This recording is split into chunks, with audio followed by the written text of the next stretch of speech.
A melhor rádio web do sul de Minas. Web Rádio Fox. Aqui a diferença acontece.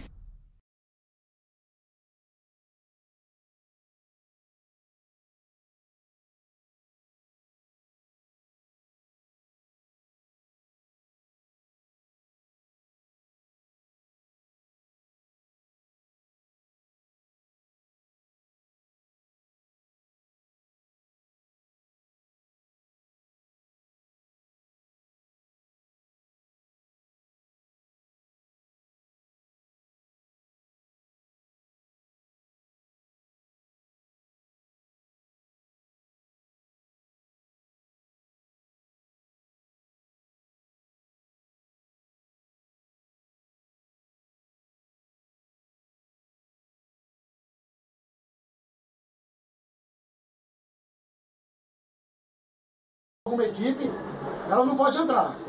Então a gente não tem medo, a gente pode respeitar, jogando bola. Eu acho que nós entramos como atual campeão para ser bi. Eu não tenho medo de ninguém, o pessoal tem que ter medo do Chapadão.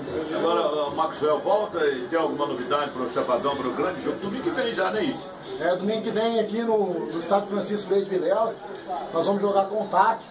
O Maxwell volta da suspensão de cartão vermelho, que se não teve algum outro tipo de julgamento, eu não sei o que a Liga faz, a Junta Esportiva.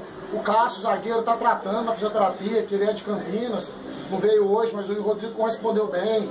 Então, nosso grupo é bem homogêneo, você troca as peças e segue no mesmo nível. Existe alguns desatentos no segundo tempo, isso vem desde o começo do jogo, você tenta corrigir e não consegue. Por quê? Porque eu não tenho a equipe na minha mão para poder fazer o treinamento no meio de semana. Você entendeu? Infelizmente, o futebol amador proporciona isso. Você tem que fazer na hora do jogo. Obrigado a vocês aí, gente. Parabéns, viu? Obrigado.